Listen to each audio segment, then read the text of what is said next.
Hello students, good afternoon. Dear students, today we are going to discuss about a very important topic of your English literature section, and this is literary terms, means poetic devices, poetic license, figures of speech in poetry section. Okay? So before beginning the topic, I would like to tell you about poetry. Okay? Dear students, this is very important topic and it contains 1 marks in your board examination and also in your home examination in class 9th and 11th and also in class 10th and 12th. Okay? So dear students, before the beginning the topic, I would like to tell you about the poetry. What is a poetry? Dear students, as you know, there is a long history of English poetry and there are many literary terms in English literature. Poetry? What is a poetry? Dear students, poetry is best words in their best order. Also we can say that poetry is the expression of imagination. This is the expression of imagination, thoughts, feelings, emotions. Okay? Suppose that if you are going to write a poem, then you should have thoughts, ideas, imagination, emotions. Okay? So these are the main elements of poetry. What are the main elements of the poetry? Thoughts, imagination, feelings, emotions, and rhythm. Okay? Thoughts. It portrays a true picture of life. Okay? Essence of truth about life and human nature, which the poet has observed and thought about. A poet has thoughts, imagination for writing, for composing his poems. Okay? Imagination. Exercise of imagination. Imagination and emotions are paramount in poetry. Thoughts, ideas, imagination, feelings. If you have no feelings, emotions, how you will write a poetry? So it is very necessary, essential part of poetry. It requires thoughts, imaginations, feelings, emotions, rhythm. Okay? Means poetry is a particular kind of art that arises only when the poetic qualities of imagination and feelings are embodied in form of expression. The poet expresses his feelings, thoughts, emotions in a systematic way, in a musical way. Okay? After that, I would like to tell you the divisions of poetry. Okay? And before that, I would like to tell you what is the difference between poetry and prose. Dear students, prose is simple, but poetry is complex. Okay? Prose is dull and boring. When you read the prose chapter, you feel boring, dull. But poetry is interesting and full of charms. Very interesting. When you read poems, dohas, chaupais, okay, it is very interesting. It is full of charms. Prose is objective, while poetry is subjective, interesting. Okay? So, dear students, personal poetry and impersonal poetry. Also we can say subjective poetry and objective poetry. Okay? So first one is personal poetry. This is the divisions of poetry. There are two divisions of poetry. First one is personal poetry and second one is impersonal poetry. Personal poetry, also we can say subjective poetry, is one in which the poet turns within himself and finds his imagination and his subjects in his own experience, thoughts and feelings. Okay, this is very important. It requires, poetry requires. Okay, this is very important part of poetry. Okay, it's this types of poetry like lyrics, sonnets, ode, elegy, short poems, musical poems. Okay, and these are the experience, own thoughts, feelings of poetry. Okay, after that, my dear students, I would like to tell you about impersonal poetry. What is the impersonal poetry? Dear students, the impersonal, also we can say objective poetry, is one. What is it?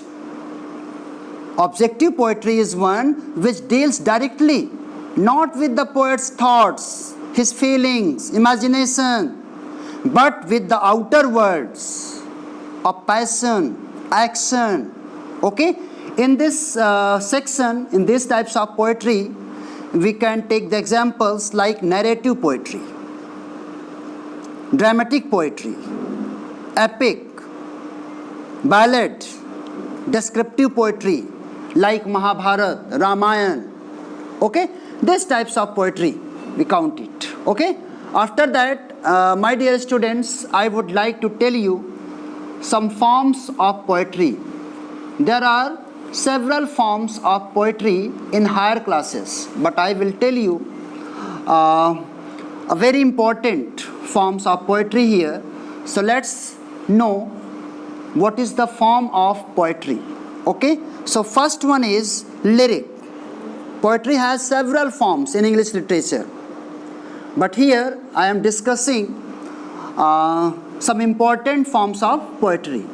Okay, dear students, lyric. First one is lyric. It is composed for singing. This is a very short poem, musical poem, and it has single theme. Okay, musical poem and varying moods of the poet, author. Okay, so lyric, this is a very short subjective poem. Okay, the product of the poet's felt emotions. After that, I am going to tell you about ode. Ode, it elaborates metrical structure, solemn, very peaceful in tone. Okay, and as you can say that it is very lyric verse, exalted lyric verse, dedicated to a fixed purpose and dealings progressively with the dignified terms. This is a very important forms of poetry. After that, my dear students, sonnet. Sonnet, this is also a lyric poem of 14 lines. Also, I would like to tell you about sonnets. Dear students, the sonnet word has been taken from a Latin word sonetto. Okay, and the meaning of sonetto is a little song, a little sound. Okay, so we can say that sonnet is a very short poem, lyric poem of 14 lines. Okay, poem of 14 lines, short poem. Okay, and also I would like to tell you about sonnets. There are two kinds of sonnets. Okay, first one is Italian.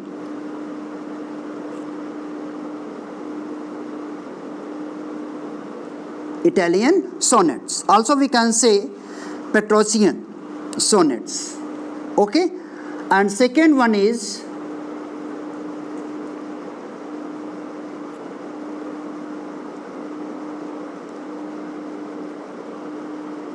Shakespearean.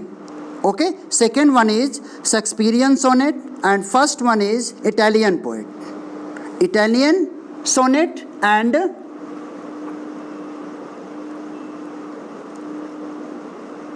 Shakespearean sonnet. Okay, students, Italian sonnets, it has two parts.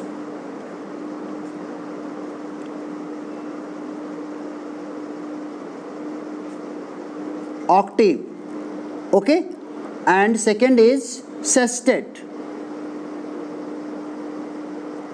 Octave, 2 octave, 4 4, 4 plus 4, and sestet means 3 lines plus 3 lines, 4 lines, 4 lines, octave, and sestet 4 plus 4 means 8. 4 plus 4 means 8. Means 8 lines.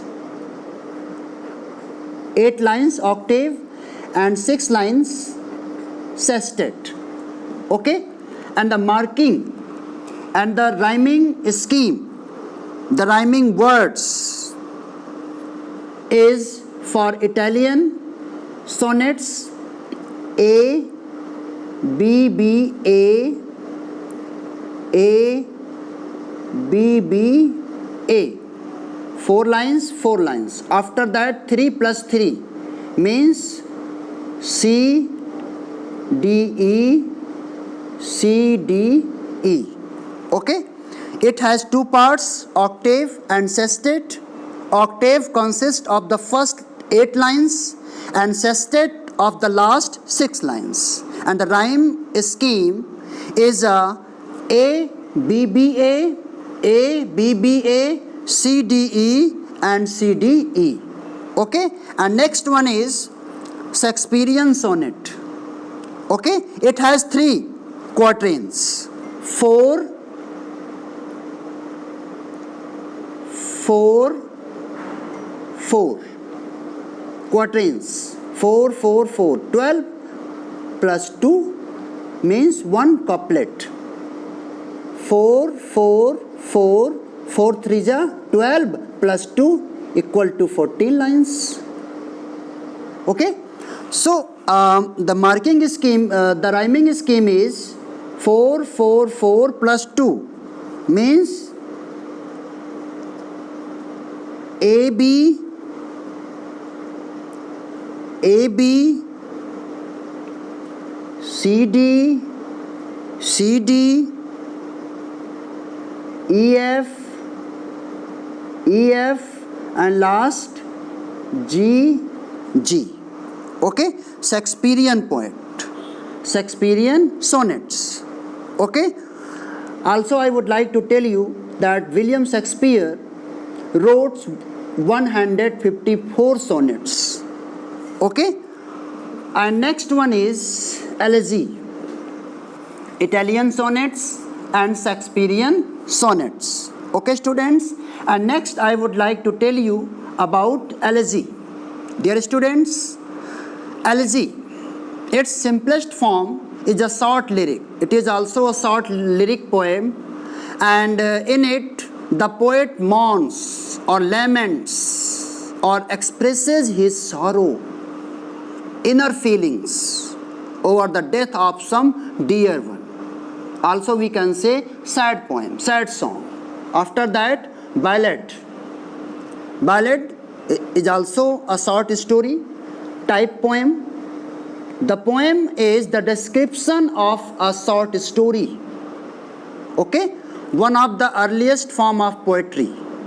The theme of an old ballad was generally taken from the more elementary aspects of life. We have read so many poems related to these forms of poetry. In class 10th,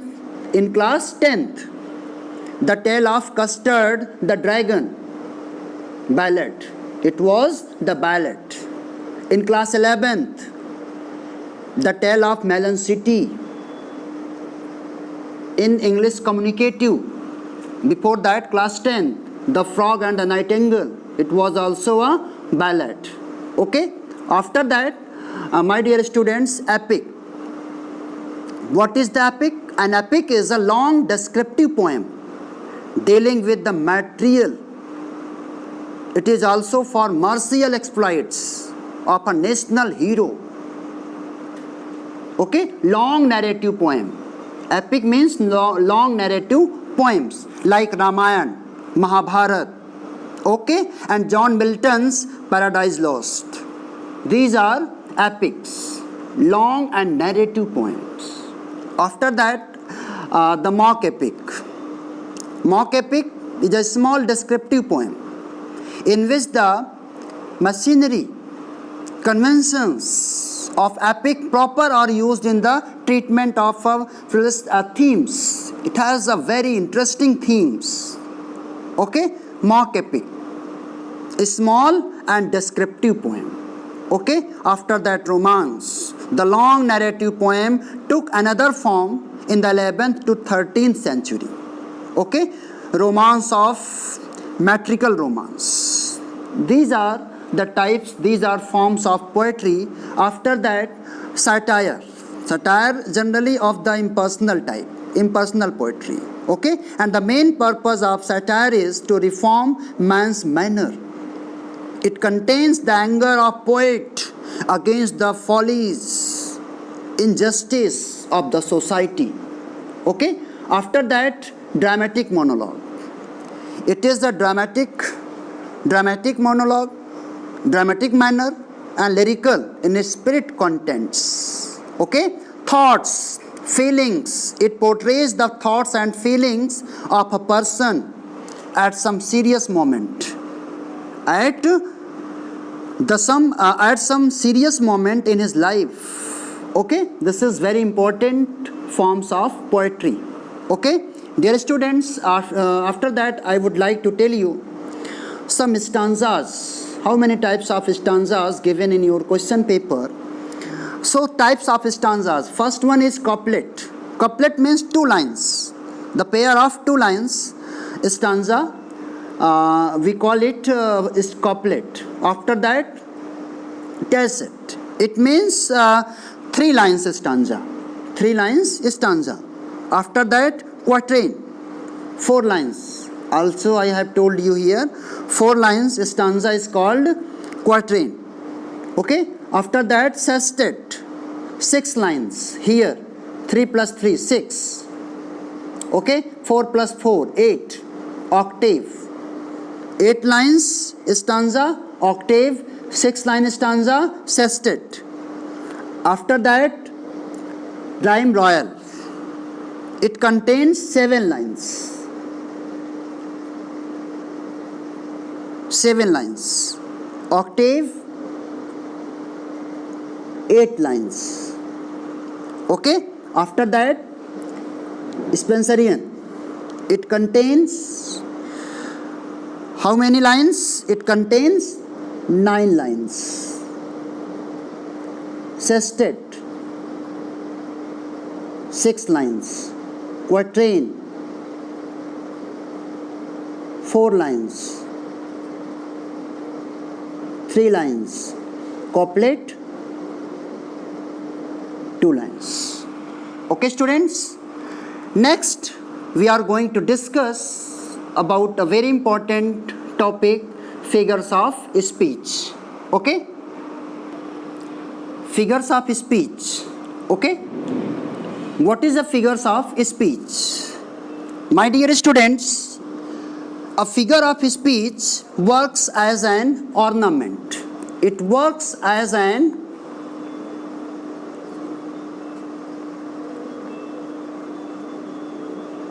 ornament. Okay, ornaments for decoration. Okay, it increases the beauty of poetry. It increases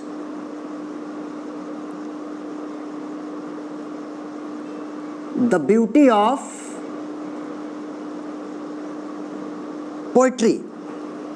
Okay, and it is a departure from the ordinary use of words with a view to increase their effect. Okay, so we can say that figures of speech works as an ornament. Okay, and always it increases the beauty of poetry, beauty of words in poem. Okay, so there are several types of figures of speech, but here I am going to tell you those are very important in your class standard. Okay, this is very important for your class standard. So dear students, let's discuss about figures of speech. First one is simile, metaphor, personification, oxymoron, hyperbole, apostrophe, onomatopoeia, alliteration, climax, epigram, irony, paradox, pun. Pun means fun of words, anaphora, anastrophe. Okay, so in serial I will discuss each and everything. So first of all, I would like to tell you about simile, figure of speech, simile. Dear students, a simile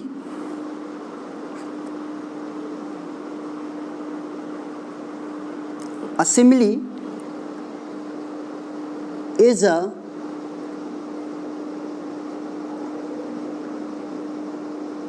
comparison. It is a comparison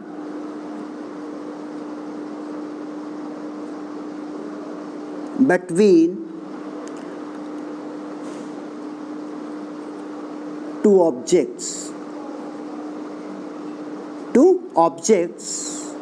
of different kinds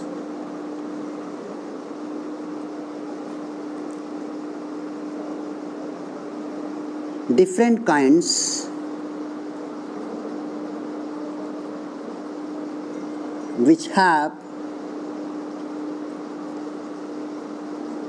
at least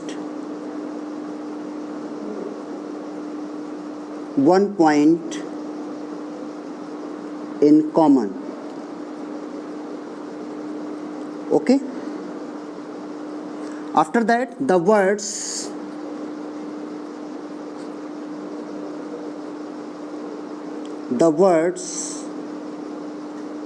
like as, just as,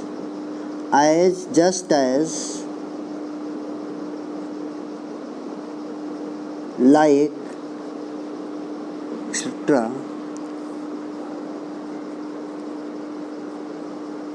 are used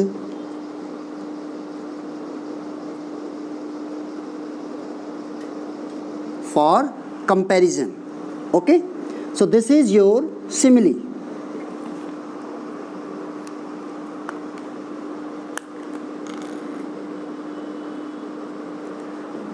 Okay, this is the comparison between two objects of different kinds which have at least one point in common. Okay, dear students, by using comparison words as, just as, like, so as, and we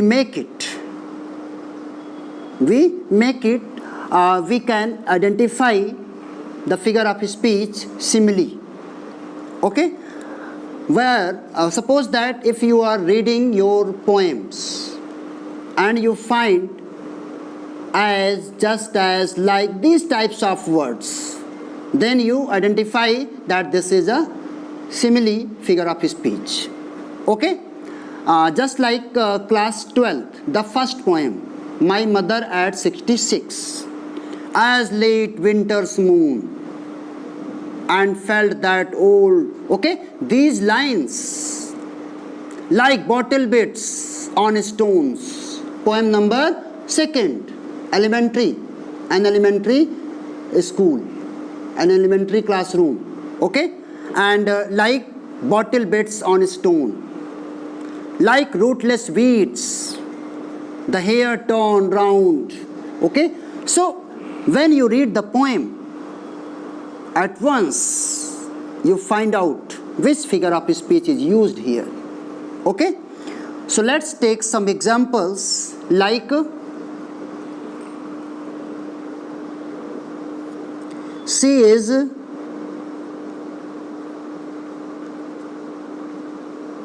as lovely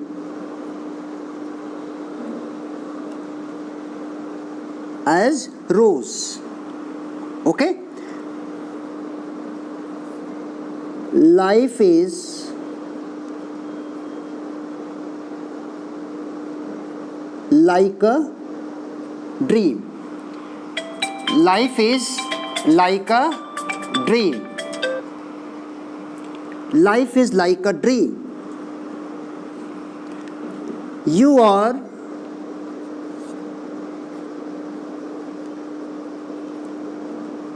as brave as lion. You are as brave as lion, okay. Her love is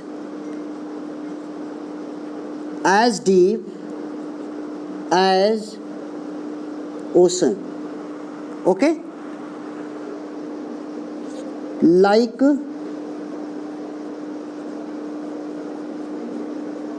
bottle beds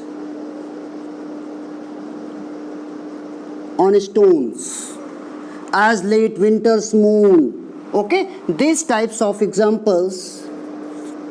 Life is like a dream. This house is as beautiful as Taj, okay. My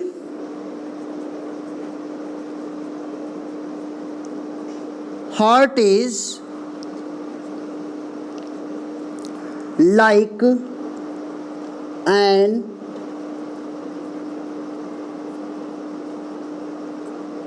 open highway, okay.